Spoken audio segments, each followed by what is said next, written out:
ठीक है, चलो हम लोग शुरू करते हैं। बारिश की वजह से ऑलमोस्ट सब ऑनलाइन है। अनुष्का, अनुष्का, दिशा, इक्षित, इशिका, जिया, कृष्णा, कृष्णा, लक्ष्य, पंचलीन, प्रांजल और श्रद्धा। चलो, हम लोग पढ़ रहे थे चैप्टर नंबर 5 प्रोडक्शन फंक्शन, है ना। लास्ट क्लास में हम लोग शॉर्ट रन प्रोडक्शन फंक्शन के बारे में पढ़े थे, है ना। शॉर्ट रन प्रोडक्शन फंक्शन में हम डायग्राम पढ़ लिए थे, मार्जिनल यूटिलिटी और टोटल यूटिलिटी का, ठीक है। दोनों के बीच में रिलेशनशिप पढ़ लिए थे, total utility and marginal utility के बीच में। उसके बाद ये सब तो पढ़ लिए थे हम। टोटल यूटिलिटी और मार्जिनल यूटिलिटी का जो रिलेशनशिप है, ये हमारा लास्ट क्लास का आखिरी टॉपिक था। एक बार फटाफट से इसको रिवाइज कर लेते हैं, फिर आगे चलेंगे। फेज 1 में क्या होता है? टोटल यूटिलिटी इंक्रीज होता है, मार्जिनल यूटिलिटी इंक्रीज होता है ना। फेज 1 स्टार्टिंग में ये रहा, टोटल यूटिलिटी और मार्जिनल यूटिलिटी दोनों क्या होता है? इंक्रीज होता है फेज 1 में। फेज 2 में क्या होता है? टोटल यूटिलिटी इंक्रीज होता है, लेकिन स्लोली इंक्रीज होता है, स्लोली इंक्रीज होता है। और मार्जिनल यूटिलिटी फॉल करता है, लेकिन वो पॉजिटिव रहता है। मार्जिनल यूटिलिटी फॉल करता है, लेकिन वो पॉजिटिव होता है। और फेज 3 में क्या होता है? टोटल यूटिलिटी फॉल करता है, मार्जिनल यूटिलिटी भी फॉल करता है, लेकिन वो क्या बन जाता है? नेगेटिव बन जाता है, ठीक है। अब हम नॉर्मली कैसे समझे थे? हमारे पास एक मशीन है, पहला लेबर लाए, दूसरा लाए, तीसरा लाए, चौथा लाए, हमारा प्रोडक्शन बढ़ता गया बढ़ता गया बढ़ता गया। पांचवा लाए तो थोड़ा सा बढ़ा, छठवा लाए तो बिल्कुल भी नहीं बढ़ा, सातवां, आठवां, नौवां, 10वां में हमारा प्रोडक्शन कम होना शुरू हो गया, ठीक है। अब तुम बताओ मुझे, एज अ बिजनेसमैन तुम कितना लेबर लाओगे? कहां पर जाकर तुम्हें स्टॉप करना चाहिए? कौन से पॉइंट में जाकर? मैं एक बार फिर से लिख देता हूं, ठीक है। लेबर नंबर 1 आया तो प्रोडक्शन हुआ 500, 2 आया तो दोनों मिलकर बनाए 2000, 3 आया तो तीनों मिलकर बनाए 5000, 4 आया तो चारों मिलकर बनाए, पांचवा आया तो 10,000, छठवा आया तो भी 10,500, सातवां आया तो 8,000, आठवां आया तो 5,000, और नौवा आया तो मान लो 0, मान लेते हैं 0, ठीक है। अब बताओ, एज अ बिजनेसमैन तुम कितने लेबर को हायर करोगे? तुम्हारा ऑब्जेक्टिव क्या है? What is your objective? What is your objective as a producer? What is your objective as a consumer? हमारा ऑब्जेक्टिव क्या होता है? जब हम कंज्यूमर चैप्टर पढ़ रहे थे, मैक्सिमम सेटिस्फेक्शन गेन करना, हमारा ऑब्जेक्टिव वही होता है। एज अ कंज्यूमर हम चाहते हैं कि मैक्सिमम सेटिस्फेक्शन हमें मिलना चाहिए, ठीक है। एज अ प्रोड्यूसर तुम क्या चाहोगे? मैक्सिमम प्रॉफिट चाहोगे, है ना। मैक्सिमम प्रॉफिट चाहोगे। अब मुझे बताओ, इसमें से कौन सा पॉइंट में तुम्हें लगता है कि सबसे ज्यादा प्रॉफिट तुम्हें हो सकता है? सोच समझ के बताना। 4th, 5th, 6th, 7th, 8th किस में होगा? देखो, 6, 7, 8 तो सवाल ही नहीं उठता। एक लेबर मतलब एक तो 6, 7, 8 में क्या प्रॉब्लम है? अच्छा, 7, 8, 9 में क्या प्रॉब्लम है? एक तो तुम ज्यादा लोगों का सैलरी भी दे रहे हो, 6 एम्प्लॉय, 7 एम्प्लॉय, 8 एम्प्लॉय का सैलरी दे रहे हो, और प्रोडक्शन कम हो रहा है, तो ये तो सवाल ही नहीं उठता यहां जाने का, ठीक है। तो ये तीनों तो पूरा कैंसिल है, ये तीनों तो पूरा कैंसिल है। अब बचा 1 से 6। 5 और 6 में बेटर कौन सा है? 5, क्यों? प्रोडक्शन दोनों में सेम है, देखो प्रोडक्शन दोनों में सेम है। 5 वाले में 5 लेबर का सैलरी देना पड़ रहा है, और 6 वाले में 6 लेबर का सैलरी देना पड़ रहा है। तो अननेसेसरी वही 10,500 यूनिट को बनाने के लिए तुम 6 लोगों का सैलरी क्यों दोगे, जब 5 लोगों में पॉसिबल है, तो है ना। तो ये भी कैंसल। अब बचा 1 to 5। बताओ कौन सा बेस्ट है 1 to 5 में? क्यों 4 बेस्ट है? 5 क्यों नहीं? देखो 1 to 3 से बेटर तो 4 है। अब तुम्हें सोचना है 4 या 5 कौन सा, और क्यों? क्योंकि 1 to 3 से बेटर कौन है? 4 है। अब तुम्हें चूज करना है out of 4 and 5 which one is better. क्यों? पर बॉटल कॉस्ट से तुम्हें क्या करना है? तुम्हें प्रॉफिट पर बॉटल कमाना है, या तुम्हें ओवरऑल प्रॉफिट महीने का घर लेकर जाना है? 4 में ज्यादा प्रोडक्शन हो रहा है, मुझे तो दिख रहा है 5 में। लेबर को देख के तुम समझो बात को, तुम बिजनेस मैन हो, ठीक है। तुम्हें ज्यादा प्रोडक्शन करना है, लेबर से ज्यादा काम करवाना है, या तुम्हारा ऑब्जेक्टिव है ज्यादा प्रॉफिट कमाना? What is your objective? Your objective is profit. मैं हमेशा स्टार्टिंग से बोल रहा हूं बार बार, तुम्हारा ऑब्जेक्टिव है प्रॉफिट कमाना। Your objective is to earn more profit. Your objective is not to produce more. तुम्हें प्रोड्यूस ज्यादा करना ये तुम्हारा ऑब्जेक्टिव नहीं होना चाहिए। अगर ज्यादा प्रोड्यूस करके नुकसान हो रहा है तो इससे अच्छा कम प्रोड्यूस करो, अगर कम प्रोडक्शन में ज्यादा प्रॉफिट हो रहा है तो। समझे बात?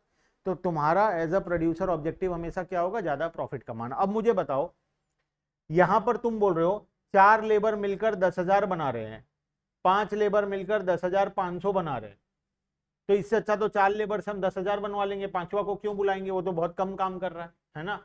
लेकिन अगर एक लेबर को बुलाकर 500 यूनिट बन रहा है, एक एक्स्ट्रा लेबर को बुलाकर 4 से 5 करके 500 एक्स्ट्रा यूनिट बना। तुम कंपेयर करो कि एक एक्स्ट्रा लेबर का सैलरी कितना है। मान लो एक एक्स्ट्रा लेबर का सैलरी है 500 रुपीज, और ये 500 यूनिट एक्स्ट्रा को बेचकर तुम्हें प्रॉफिट होगा मान लो 2,000 रुपए का। तो बनाना चाहिए या नहीं बनाना चाहिए? बनाना चाहिए, क्योंकि 500 यूनिट को बेचकर तुम 2,000 का प्रॉफिट कमाओगे और लेबर को कितना रुपया दोगे? 500 रुपए। 1,500 का एक्स्ट्रा प्रॉफिट निकला ना। तुम्हें पर यूनिट ऑफ लेबर कितना बन रहा है, इससे क्या करना है? ओवरऑल मैटर क्या करता है? प्रॉफिट मैटर करता है। समझे बात? तो बेस्ट पॉइंट कौन सा होगा? 5, क्योंकि उस पॉइंट पर तुम्हारा प्रॉफिट सबसे ज्यादा हो। ज्यादा प्रोड्यूस करो तो प्रॉफिट भी ज्यादा होगा ऑब्वियसली, है ना। तो प्रॉफिट वहां पर तुम्हारा ज्यादा होगा। इस वजह से हमारे लिए बेस्ट पॉइंट कौन सा होगा? अब बताओ फिफ्थ वाला पॉइंट कौन से फेज में आता है? फेज 1, 2 और 3? फेज 2 में आता है। ठीक है, तो एज अ प्रोड्यूसर हम हमेशा फेज 2 में ऑपरेट करते हैं, ना फेज 1 में रहेंगे ना फेज 3 में जाए। फेज 3 में तो जाना सवाल ही नहीं उठता, नेगेटिव रिटर्न है। फेज 1 में इंक्रीजिंग रिटर्न है, तो हम तो लेबर बढ़ाते जाएंगे, क्योंकि ज्यादा प्रोड्यूस होता जाएगा, तो हम कहां पहुंच जाएंगे? फेज 2 में पहुंच जाएंगे। फेज 3 में हम जाएंगे नहीं, तो हमें कहां रहना पड़ेगा? हमें फेज 2 में रहना पड़ेगा। तो हर एक प्रोड्यूसर हमेशा कोशिश करता है कि वो फेज नंबर 2 में प्रोडक्शन करे। ठीक है, आ जाओ पढ़ो यहां पर क्या लिखा है। इसी टॉपिक के नीचे एक टॉपिक है कल डायग्राम, फेजेस ऑफ ऑपरेशन। कौन से फेज में हमें ऑपरेट करना है? फेज 1, 2, 3 3 ऑप्शन था प्रोड्यूसर के पास। प्रोड्यूसर को कहां पर प्रोडक्शन करना चाहिए? फेज 2 में करना चाहिए। पढ़ो एक बार।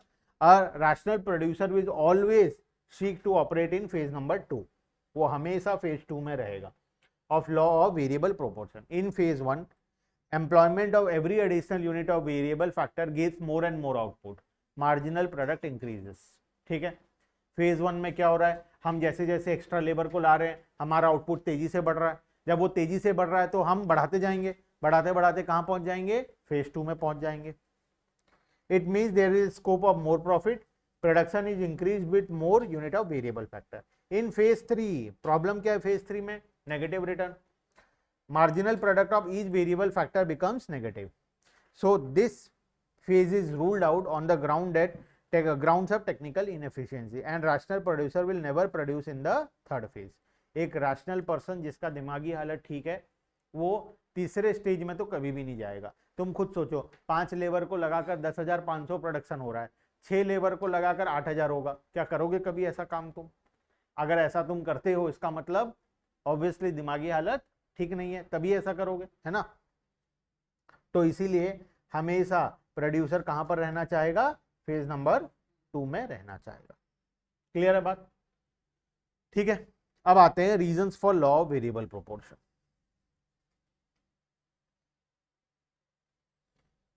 अब मुझे बताओ, फेज 1 में जब पहला लेबर आया प्रोडक्शन कितने का हुआ? 500 का हुआ। जब दूसरा लेबर आया प्रोडक्शन कितना हुआ? 2,000 हुआ। ये इतना तेजी से क्यों बढ़ा? रीजन क्या था उसका? पहला लेबर 500 प्रोड्यूस कर रहा है, दो लोग मिलके 2,000 प्रोड्यूस कर रहे हैं, इतना ज्यादा क्यों प्रोडक्शन इंक्रीज हुआ? बिकॉज आपस में क्या करेंगे? काम डिवाइड कर लेंगे। इसको बोलते हैं division of labour. Division of labour का मतलब जब लोग आपस में काम बांट लेते हैं। जब लोग आपस में काम बांटते हैं तो हर कोई अपना काम अच्छे से कर पाता है ना। अगर सब कोई सारा काम करेंगे तो कोई भी कोई काम नहीं कर पाएगा। इससे बेटर है कि अपना अपना काम डिवाइड कर लो। तो जब 2 लेबर आए तो दोनों आपस में काम डिवाइड कर लिए, ए अपना काम करेगा, बी अपना काम करेगा। ए दो काम करेगा, रॉ मटेरियल डालेगा और कैप बनाएगा या बॉटल बनाएगा, और बी क्या करेगा, कैप बनाएगा और बॉटल को पैक करेगा, दोनों काम। तो आपस में ये लोग काम बांट लिए। तीसरा लेबर आया और अच्छे तरीके से काम बांटे। चौथा आया तो और बेटर तरीके से डिवीजन हुआ लेबर का। तो जब प्रॉपर तरीके से सबसे ऑप्टिमम होता है एक आदमी एक काम करेगा। जब एक आदमी एक काम करता है तो उसका फायदा बहुत होता है। एक डॉक्टर है जो हर प्रकार के मरीज को चेक करता है। तुम्हारा एक्सीडेंट हुआ है तो भी वो देख लेगा, तुम्हें फीवर हुआ है तो भी उसी के पास जाओ, सर दर्द दे रहा है तो भी जाओ, हार्ट अटैक आया है तो भी जाओ, ऑपरेशन करवाना है तो भी कर देता है। एक डॉक्टर है जो सब कुछ कर देता है। वो ज्यादा बेटर है या स्पेशलाइज्ड है? एक डॉक्टर स्पेशलाइज्ड है, दांत का डॉक्टर है मतलब वो डेंटिस्ट है, मतलब वो डेंटिस्ट का काम करेगा। हार्ट सर्जन है मतलब वो हार्ट का काम करेगा। तो बेटर कौन सा है? अच्छे से काम कहां पर होता है? स्पेशलाइजेशन जहां पर होता है ना। तो इसीलिए स्पेशलाइजेशन जरूरी है। तो एक लेबर था, वो चारों काम करता था, रॉ मटेरियल भी डालता था, बॉटल भी बनाता था, उसके बाद कैप भी बनाता था, वो असेंबलिंग भी करके उसको पैकिंग करके रखता था। चारों काम करता था वो। तो वो चारों काम को अच्छे से नहीं कर पाता था। तो जब चार लेबर आए तो सबको आपस में काम क्या कर लिए, डिवाइड कर लिए। एक आदमी फिक्स, उसका काम है वो रॉ मटेरियल ही डालेगा। दूसरा आदमी उसका काम है फिक्स, वो बॉटल ही बनाएगा। तीसरा आदमी फिक्स, वो कैप बनाएगा। चौथा आदमी फिक्स, वो पैकिंग करेगा। बात समझे? तो इससे क्या होगा, इससे फायदा क्या होगा? हर इंसान अपना काम ज्यादा अच्छे तरीके से कर पाएगा। कंटिन्यू काम करेंगे एक जगह तो ज्यादा अच्छे से काम कर पाएंगे। जब वो लोग ज्यादा अच्छे से काम करेंगे तो गलतियां नहीं होगा, गलती होने का चांसेस कम हो जाएगा। जब गलती होने का चांसेस कम होगा तो प्रोडक्शन ऑटोमेटिकली ज्यादा होगा। बात समझे? तो इंक्रीजिंग रिटर्न हमें क्यों मिलता है? Because of division of labour. First phase में इंक्रीजिंग रिटर्न तो होता है, लेकिन क्यों होता है? Because of division of labour. क्योंकि काम, लेबर आपस में काम बांट लेते हैं। जब वो लोग आपस में काम बांटते हैं तो हर कोई अपना अपना काम अच्छे से कर पाता है। आओ पढ़ते हैं यहां पर reasons for increasing return to a factor. तीन तो पॉइंट दिया है। पहला, better utilization of fixed factor. Machine का अच्छे तरीके से यूटिलाइजेशन हो पाएगा। एक आदमी था, वो मशीन को अच्छे से यूटिलाइज ही नहीं कर पा रहा था, तो उसका आधा टाइम तो दौड़ने में चला जा रहा था। वो लेबर मशीन को प्रॉपरली वो यूज ही नहीं कर पा रहा था। जब चार लेबर हुए तो वो लोग मशीन को प्रॉपर तरीके से यूज कर पाए, इसीलिए प्रोडक्शन क्या हो गया, इंक्रीज हो गया। ठीक है, तो better utilization of fixed factor, हमारा फिक्स्ड फैक्टर और अच्छे तरीके से यूटिलाइज हो पाएगा। दूसरा, increased efficiency of variable factor. Variable factor का एफिशिएंसी इंक्रीज होगा। एफिशिएंसी इंक्रीज होना मतलब वो लोगों का जो टाइम वेस्ट होता था वो नहीं होगा। एक लेबर चारों काम करता था, इधर से उधर दौड़ दौड़ के उसका टाइम चला जाता था। अब अपना काम वो अकेला करेगा, दूसरा काम दूसरा कोई करेगा, तो वो लोग ज्यादा अच्छे से काम कर पाएंगे, तो उनका एफिशिएंसी क्या होगा, इंक्रीज हो जाएगा। ठीक है, तो सेकेंड रीजन है increased efficiency of variable factor. और तीसरा रीजन है इनडिविजिबिलिटी ऑफ फिक्स्ड फैक्टर। हम फिक्स्ड फैक्टर को डिवाइड नहीं कर सकते। इसका मतलब समझो, ये एक मशीन है जो हम एग्जांपल लिए थे, इसमें चार काम है, रॉ मटेरियल, बॉटल, कैप और पैकिंग, पैकिंग असेंबलिंग जो। ठीक है, ये एक ही मशीन में होता है चारों काम, और ये एक साथ चारों काम होता है। रॉ मटेरियल डालोगे तो इमीडिएट तुम्हें बॉटल बनाना पड़ेगा, उसके बाद इमीडिएट कैप बनाना पड़ेगा, इमीडिएटली पैकिंग करके रखना पड़ेगा। ठीक है, फिर नेक्स्ट बॉटल बनाओगे तो फिर दौड़ के कहां जाओगे, रॉ मटेरियल डालने जाओगे। ये प्रोसेस था। अगर बाई चांस इस मशीन को मैं चार हिस्सों में डिवाइड कर पाता, सोच कर दो, मेरे पास एक लेबर है, वो क्या करता था, रॉ मटेरियल डालता था, दौड़ के कहां जाता था, बॉटल बनाने, उसके बाद कहां जाता था, कैप बनाने, उसके बाद कहां जाता था, पैकिंग करने, फिर दौड़ के कहां आता था, रॉ मटेरियल बनाने। क्यों ऐसा करता था?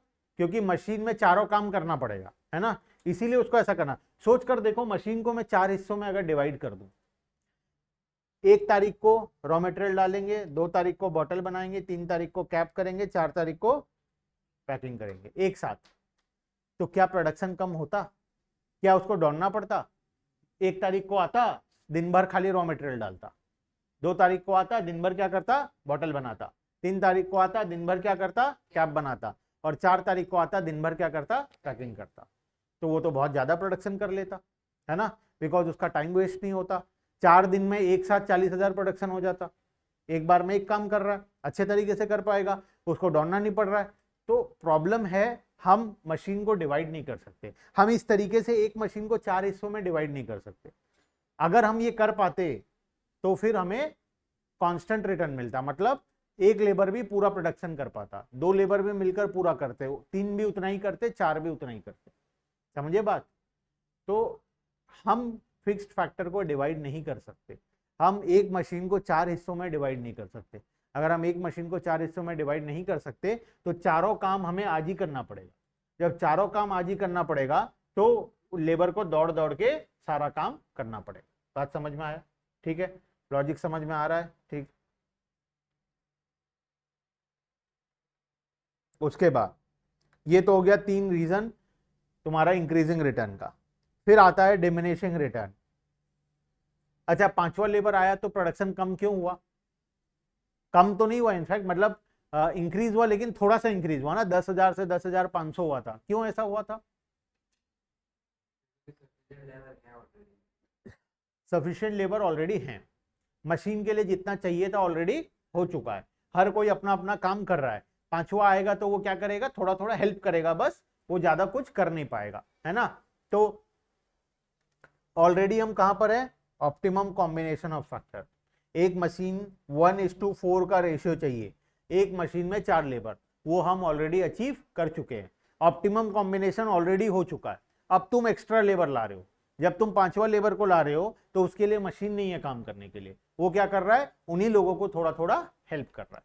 ठीक है, तो ऑप्टिमम कॉम्बिनेशन ऑलरेडी अचीव हो चुका है, इसलिए अब हमारा प्रोडक्शन और उतना तेजी से राइज नहीं करेगा। Second, over utilization of fixed factor. अब सोचो तुम, 5वां आएगा तो वो क्या करता था, जब किसी को कुछ गैप लेना होता था तो वो उसके जगह में काम करता था। मान लो पहला लेबर को, मान लो फोन आया घर से, वो फोन में बात करने गया, तो उसके जगह में कौन काम करेगा, 5वां लेबर। ए अगर लंच करने बैठा तो उस टाइम पर वो काम कर लेगा, जब बी लंच करेगा उसके जगह में आके काम कर लेगा। तो जब ये लोग 4 लोग थे तब ये लोग गैप लेते थे, तो मशीन को भी तो रेस्ट मिलता था, है ना। मशीन भी बंद होता था, मशीन को भी टाइम मिलता था, रेस्ट होता था, गर्म से ठंडा हो जाता था मशीन, तो मशीन भी अच्छे तरीके से काम करता था। लेकिन जब 5वां लेबर आया, जो 5-5 मिनट का गैप था उस टाइम पे वो काम कर दे रहा है, तो मशीन को भी गैप नहीं मिल रहा है, मशीन सुबह से रात कंटिन्यू चल रहा है। ठीक है, तो जो फिक्स्ड फैक्टर है मशीन, वो ओवर यूटिलाइज होना शुरू हो गया है। पहले जो हम मशीन को थोड़ा थोड़ा टाइम गैप देते थे, मान लो बीच में लंच ब्रेक हुआ 1 घंटे का, उस टाइम पर सारे लेबर खाना खाने जाएंगे, मशीन भी बंद हो जाएगा 1 घंटे के लिए, मशीन को भी रेस्ट मिल गया। फिर मान लो 5 बजे ए के घर से फोन आया, ए मशीन को बंद करके घर वालों से बात करने गया या चाय पीने गया मान लो, तो मशीन को भी रेस्ट मिल गया। लेकिन 5वां लेबर आया तो क्या हुआ, आप बारी बारी काम कर रहे हैं, बारी बारी खाने जा रहे हैं, उसके जगह में 5वां वाला काम कर रहा है, तो लेबर लोगों को तो रेस्ट मिल जा रहा है लेकिन मशीन को रेस्ट नहीं मिल रहा। तो ओवर यूटिलाइजेशन होना शुरू हो गया है, और कोई भी चीज जब ओवर यूटिलाइज होगा तो क्या होगा, खराब होगा जल्दी, मेंटेनेंस कॉस्ट बढ़ेगा। अब सोचो ये प्रोजेक्टर दिन में 4 घंटा चलता है, इसीलिए ये 5 साल से चल रहा है ना। अगर ये ऑन छोड़ दूं मैं इसको, कंटिन्यू एक के बाद एक क्लास चलता रहे 24 घंटा, ये कितना साल चलेगा, ये 2 महीने भी ना चले ये, है ना, 2 महीने भी नहीं चलेगा ये। तो फिक्स्ड फैक्टर है, ये फिक्स्ड फैक्टर है, इसका ओवर यूटिलाइजेशन हो रहा है। जब कोई फैक्टर का ओवर यूटिलाइजेशन होता है तो उसके पीछे का कॉस्ट इंक्रीज हो जाता है, वो मशीन खराब होने लगेगा, वो मशीन में रिपेयरिंग कॉस्ट बढ़ जाएगा, है ना। तो जब ऐसा होता है तो उसका कॉस्ट इंक्रीज होना शुरू हो जाता है, तो over utilization of fixed factor होना शुरू हो गया है। उसके बाद हम बात ही किए थे इम्परफेक्ट सब्स्टिट्यूट, लेबर का काम मशीन नहीं कर सकता, मशीन का काम लेबर नहीं कर सकता। अगर 5वां लेबर मैनुअली हाथ से बॉटल बनाने लग जाए तो क्या प्रोडक्शन कम होगा, प्रोडक्शन तेजी से।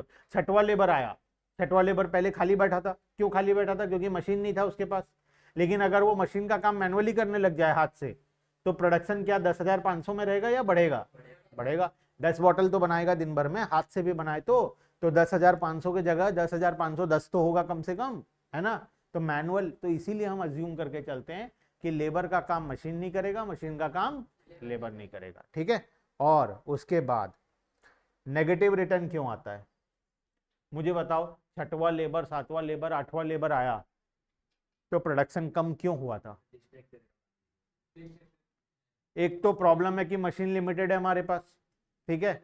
और दूसरा रीजन, ओवर, जब एक्स्ट्रा वेरिएबल फैक्टर हो जाता है, जब वेरिएबल फैक्टर बहुत ज्यादा हो जाता है, लेबर लोग बहुत ज्यादा हो गए, तो वो आपस में क्या करेंगे, डिस्टर्बेंस क्रिएट करेंगे, आपस में यूनियन बना लेंगे, कोई भी काम नहीं करेगा, सब एक दूसरे से झगड़ा करेंगे, है ना। तो वो प्रॉब्लम्स आना शुरू होगा। एक तो लिमिटेशन ऑफ फिक्स्ड फैक्टर है, हमारे पास मशीन एक ही है, तो हम छठवां लेबर, सातवां लेबर, आठवां लेबर, नौवां लेबर को मशीन नहीं दे पा रहे हैं काम करने के लिए, तो वो काम नहीं कर पा रहे हैं। दूसरा, poor coordination between variable and fixed factor, आपस में सब झगड़ा करेंगे, कभी कोई काम करेगा, कभी कोई काम करेगा, और अल्टीमेटली मशीन क्या होगा, खराब हो जाएगा। एक मशीन को 10 आदमी चलाएंगे तो क्या होगा, मशीन खराब होगा ही ना, ऑब्वियसली, है ना। एक मशीन को 4 लोग चलाना चाहिए, उसकी जगह कितने लोग चला रहे हैं, 10 लोग। कोई कैसे चालू कर रहा है, कोई कैसे चालू कर रहा है, कोई क्या कर रहा है, कोई कोई किसी का बात नहीं सुन रहा, सब आपस में क्या कर रहे हैं, झगड़ा कर रहे हैं। समझ में आया बात। तो पुअर कोऑर्डिनेशन की वजह से हमारा प्रोडक्शन क्या होगा, कम होना शुरू हो जाएगा। उसके बाद decrease in efficiency of variable factor. एक लेबर, सोचो 10 लेबर है, एक बार में 4 लोग काम करेंगे, 6 लोग क्या करेंगे, बैठ के ताश खेलेंगे। जब वो लोग दिन भर बैठ के ताश खेलेंगे, तो जब उनका काम करने का बारी आएगा, क्या उनका काम करने का मन करेगा, नहीं करेगा, है ना। सुबह से तुम सोए हो, छुट्टी वाला दिन क्या होता है, सुबह से तुम सोए हो, जब सुबह से तुम सोए हो और तुम्हें अचानक से 12 बजे उठा के बोला जाए पढ़ाई करो, अब क्या कर पाओगे, क्यों, क्योंकि तुम्हारा एफिशिएंसी ऑलरेडी कम हो गया है। तुम खाली बैठे बैठे बैठे बैठे तुम्हें आदत हो गया खाली बैठने का, काम करने का तुम्हें आदत ही नहीं है। जब तुम्हें काम करने का ही आदत नहीं है, तो जब काम करना पड़ेगा तो तुम्हारा एफिशिएंसी ऑलरेडी कम हो चुका होगा। बात समझ में आया। अब चलने का तुम्हें आदत नहीं है, चलते हो घर में, वॉक वॉक करने का आदत है, थोड़ा मोड़ा होगा। अभी मैं बोलूँ अचानक से 10 किलोमीटर चलना है, क्या होगा हालत। लेकिन अगर डेली तुम 5-5 किलोमीटर चलते हो, और आज बोलूं 8 किलोमीटर चलना या 10, तो आज चल लोगे आराम से, है ना। यही है, तो लेबर अगर खाली बैठा है तो उसका एफिशिएंसी क्या हो रहा है, कम हो रहा है, और तुम बोलोगे अचानक से काम करो, तो वो काम भी नहीं कर पाएगा। बात समझ में आया। तो decrease in efficiency of the variable factor, variable factor का एफिशिएंसी क्या होगा, धीरे धीरे डिक्रीज हो जाएगा। क्लियर है बात, ठीक है। तो अभी तक क्या समझ में आया चैप्टर में, बताओ, यहां तक क्या समझ में आया। अभी तक हम क्या पढ़े हैं, लॉ ऑफ वेरिएबल प्रोपोर्शन पढ़े हैं शॉर्ट रन में। हमें ओवरऑल इस चैप्टर में एक कॉन्सेप्ट समझ में आया है कि as per law of variable proportion, जब भी हम शॉर्ट पीरियड में, पहली बात तो शॉर्ट पीरियड में हम फिक्स्ड फैक्टर को चेंज नहीं कर सकते, ओनली वेरिएबल फैक्टर को चेंज कर सकते। जब हम वेरिएबल फैक्टर को इंक्रीज करते जाएंगे तो इनिशियली क्या होगा, हमारा रिटर्न्स इंक्रीज होगा, मतलब प्रोडक्शन इंक्रीज होगा। प्रोडक्शन इंक्रीज होते होते एक ऐसा पॉइंट आएगा कि अब प्रोडक्शन इंक्रीज होना स्लो डाउन हो जाएगा, मतलब प्रोडक्शन इंक्रीज तो होगा लेकिन उतना ज्यादा इंक्रीज नहीं होगा, और अल्टीमेटली क्या होगा, उसके बाद हमें नेगेटिव रिटर्न देखना पड़ेगा, हमारा प्रोडक्शन कम हो जाएगा। ठीक है। एज अ बिजनेसमैन हम हमेशा कहां पर स्टॉप करेंगे, फेज 2 में जाकर स्टॉप करेंगे, हम फेज 3 में जाएंगे नहीं कभी, नेगेटिव रिटर्न है। फेज 1 में तो हम लेबर को बढ़ाई जा रहे हैं क्योंकि हमारा प्रोडक्शन बढ़ते जा रहा है, तो हम जाकर कहां स्टॉप करेंगे, हमेशा फेज नंबर 2 में जाकर स्टॉप करेंगे। ठीक है।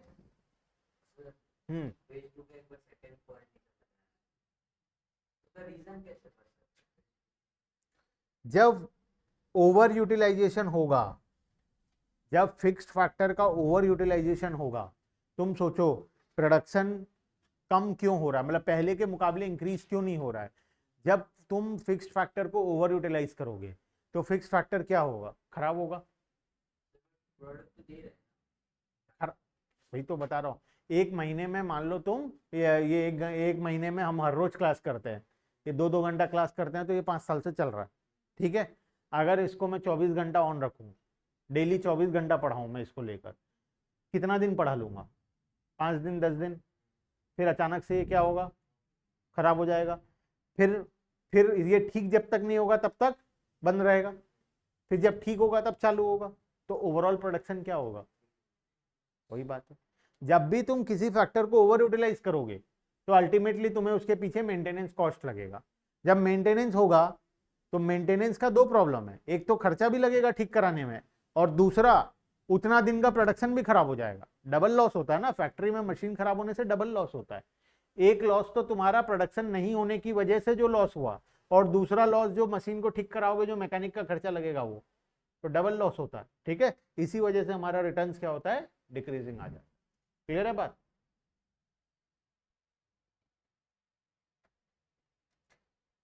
आ जाओ नीचे आ जाओ, लॉ ऑफ डिमिनिशिंग रिटर्न को बाद में पढ़ेंगे। नीचे आ जाओ, relationship between total product and marginal product. जोर बारिश हो गया।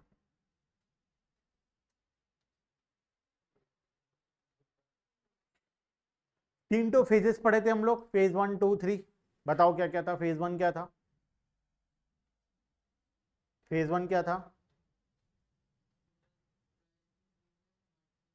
When TP increases. फेज 2 क्या था? एमपी डिक्रीज होगा लेकिन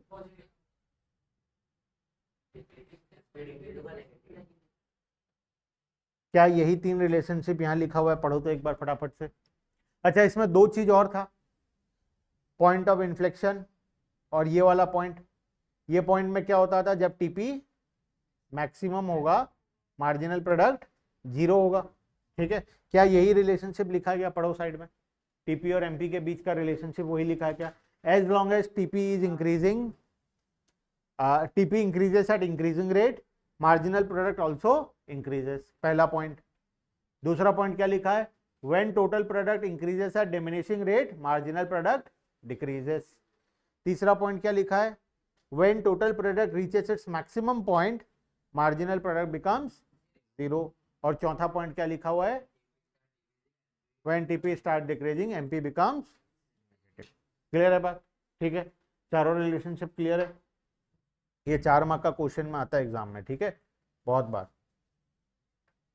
एवरेज प्रोडक्ट और मार्जिनल प्रोडक्ट तो है नहीं तुम्हारे सिलेबस में, एपी एमपी तो है नहीं।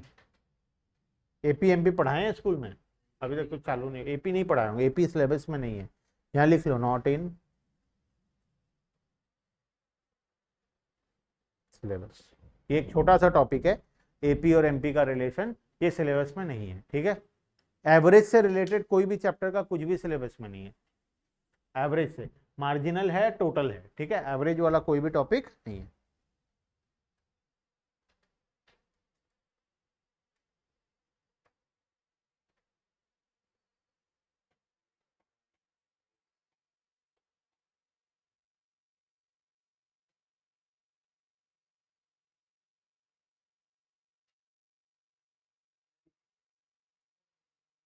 क्या हुआ?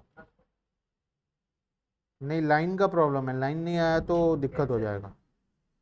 लाइन नहीं आया तो प्रॉब्लम हो जाएगा, क्योंकि लाइन इन्वर्टर में ये सब ज़्यादा देर चलता नहीं है ना, ये बहुत हैवी पावर है ये प्रोजेक्टर। चलो ठीक है, देखते हैं, हम तो पढ़ते हैं जब तक लाइन है। आ जाओ। नहीं नहीं, law of return to scale थोड़ा समझने का चीज़ है। 3 टाइप्स ऑफ रिटर्न्स है। देखो, अब हम बात करेंगे लॉन्ग रन के बाद। शॉर्ट रन समझ में आ गया, ठीक है। लॉन्ग रन देखो, वही मशीन है, ये फैक्ट्री है, ये मशीन है और ये फैक्ट्री है। 4 काम होता है यहाँ पर, रॉ मटेरियल यहाँ पर कैप, और यहाँ पे ये मेरा फैक्ट्री है। ब्लू लाइन जो है फैक्ट्री है। लेबर बढ़ते गए, 1 2 3 4, 4 लेबर में कितना प्रोडक्शन हुआ? 10,000। 5th लेबर में 6 7 8 में क्या होगा? कम होता जाएगा, बिकॉज हम लोग शॉर्ट रन के बारे में पढ़ रहे थे। शॉर्ट रन में प्रॉब्लम क्या था? हमारे पास मशीन कितना है? एक है। लेकिन अगर एक लॉन्ग रन टाइम पीरियड लिया जाए, लॉन्ग रन का मतलब एक ऐसा टाइम पीरियड जिसमें तुम नया मशीन भी लगा सकते हो, जिसमें तुम नया फैक्ट्री भी सेटअप कर सकते हो, तुम्हें अगर जमीन चाहिए तो जमीन खरीद सकते हो, तुम्हें बिल्डिंग बनाना है बिल्डिंग बना सकते हो, बड़ा मशीन चाहिए, बड़ा मशीन लगा सकते हो, कुछ भी कर सकते हो, कुछ भी। अगर एक ऐसा टाइम पीरियड दे दिया जाए जिसमें तुम कुछ भी कर सकते हो, तो बताओ क्या होगा। पांचवा लेबर आएगा तो क्या करोगे तुम? 1 से 4 आए तब तक ठीक है, 1 से 4 आए तो मशीन नंबर 1 में काम कर रहे हैं। जब पांचवा लेबर आएगा तो क्या करोगे? एक और मशीन लगा देंगे, है ना, मशीन नंबर 2 आ जाएगा। फैक्ट्री को बड़ा कर लेंगे, ये बगल वाला जमीन भी अंदर ले लेंगे और एक और मशीन यहां पर लगा देंगे। तो पांचवा लेबर, छठवां लेबर, सातवां लेबर, आठवां लेबर, हर कोई कहां काम करेगा? मशीन नंबर 2 में काम करेगा। फिर अगर नौवां लेबर आया तो क्या करेंगे? मशीन नंबर 3 लग जाएगा। नौवां लेबर, 10वां लेबर, 11वां लेबर, 12वां लेबर। तो पहले 4 लेबर में कितना प्रोडक्शन होगा, फिर 4 में कितना प्रोडक्शन होगा, और फिर 4 में कितना होगा? तो सोचो, जो शॉर्ट रन में 6, 7, 8 नंबर लेबर में हमारा प्रोडक्शन कम होकर 0 हो गया था, यहां पर 8 लेबर आए, 12 लेबर आए, 50 लेबर क्यों ना आ जाए, हमारा प्रोडक्शन क्या होते रहेगा? हमेशा इंक्रीज ही होता रहेगा। क्यों इंक्रीज होता रहेगा? बिकॉज अब हमारे पास मशीन है, मशीन नंबर 2, मशीन नंबर 3, 4, 5, 6, 7, 8, हम जितना लेबर बढ़ते जाएंगे उतना मशीन लगाते जाएंगे। उससे क्या होगा? हमारा प्रोडक्शन कभी भी कम नहीं होगा। क्लियर है बात? इसको बोलते हैं लॉन्ग रन। लॉन्ग रन में मशीन चाहिए, मशीन आ जाता है, जमीन चाहिए, जमीन मिल जाता है, बिल्डिंग चाहिए, बिल्डिंग मिल जाता है, जो चाहिए वो मिल जाता है। इसीलिए इसको बोला जाता है लॉन्ग रन। ठीक है, क्लियर है बात? समझ में आ गया कॉन्सेप्ट? आओ बुक में।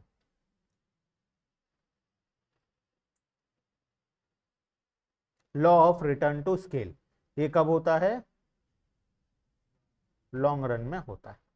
Return to scale refers to change in output when all the factor inputs are changed simultaneously in the same all the factor बोला है, all the factor में कौन कौन आ गया? Variable plus fixed. लेकिन शॉर्ट रन में क्या चेंज होता है? ओनली वेरिएबल चेंज होता है, फिक्स फैक्टर चेंज नहीं होता है। यहां पर सब चेंज होगा। अच्छा, जब सब कुछ चेंज होगा तो क्या उसको फिक्स फैक्टर बोलेंगे? उसको भी वेरिएबल बोलेंगे। तो लॉन्ग रन में सारा फैक्टर वेरिएबल होता है, फिक्स फैक्टर कुछ होता ही नहीं है। और शॉर्ट रन में फिक्स फैक्टर और वेरिएबल फैक्टर दोनों होता है। ठीक है, वेरिएबल का मतलब क्या? जो चेंज होता है। फिक्स का मतलब क्या? जो चेंज नहीं होता है। लॉन्ग रन में अगर सब कुछ चेंज हो सकता है, इसका मतलब सब क्या है? वेरिएबल है, फिक्स फैक्टर कुछ है ही नहीं।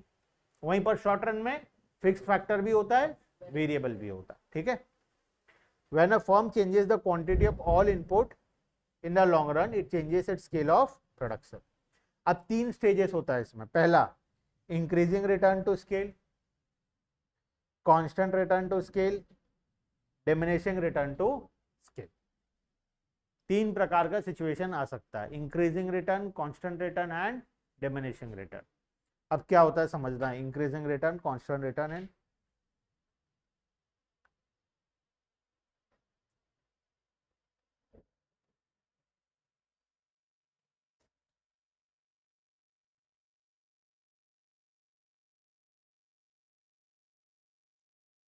एग्जिस्टिंग सिचुएशन है, इनपुट भी 100 है, आउटपुट भी 100 है। ठीक है, फर्स्ट केस, इनपुट को मैं कितना कर दिया, कितना से बढ़ा, तो आउटपुट भी मेरा कितना से बढ़ गया? आउटपुट कितना हो गया? 200। ठीक है, जब इनपुट 100 से बढ़ा तो आउटपुट भी कितना से बढ़ गया? 100 से। इसको बोलते हैं कांस्टेंट रिटर्न। इसको बोलते हैं कांस्टेंट। कांस्टेंट का मतलब जितना से इनपुट बढ़ाओगे उतना से ही तुम्हारा आउटपुट बढ़ेगा। ठीक है, केस नंबर 2, मान लो 200 200 था, इनपुट इंक्रीज किया, 400 कर दिया, कितना से बढ़ाया? आउटपुट इंक्रीज हुआ 300 से, आउटपुट कितना हो गया? 500 हो गया। इनपुट कितना से बढ़ा था? 200 से, लेकिन आउटपुट कितना से बढ़ा? 300 से। इसको बोलते हैं increasing return. This is known as increasing return. Increasing return का मतलब तुम जितना इनपुट डालोगे आउटपुट उससे ज्यादा निकलेगा। ठीक है, तो इसको बोलते हैं हम लोग इंक्रीजिंग रिटर्न। क्लियर है? और मान लो 400 से हम इनपुट 800 किए, कितना से बढ़ाए, हमारा आउटपुट बढ़ा, इनपुट हम 400 से बढ़ाए, आउटपुट हमारा कितना हुआ, सिर्फ 200 से बढ़ा। जब इनपुट 400 से बढ़ाए आउटपुट कितना निकला, सिर्फ 200 से बढ़ा।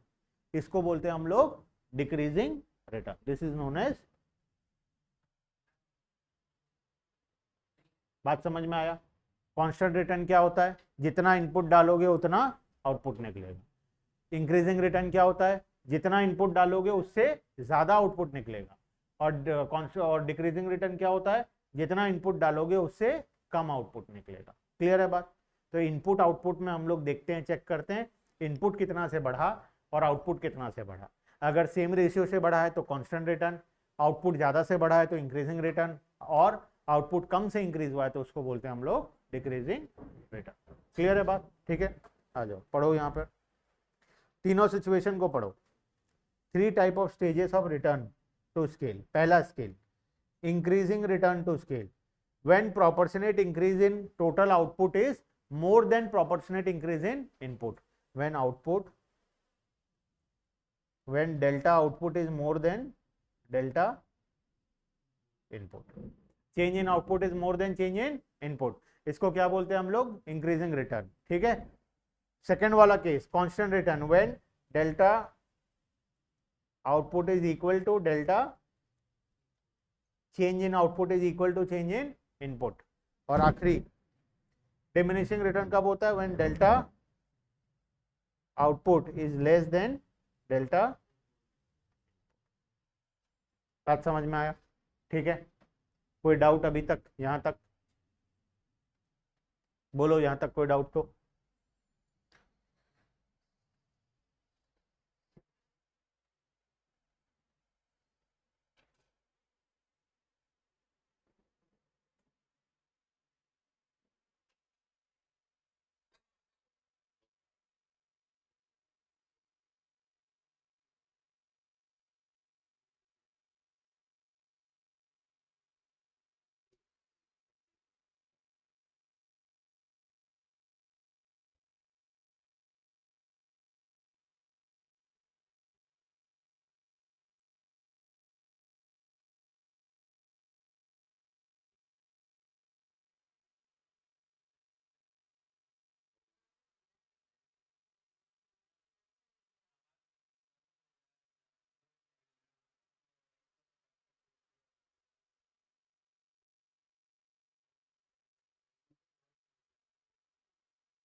चलो ठीक है, एक बार बंद करते हैं, यहीं पर स्टॉप करते हैं, है ना।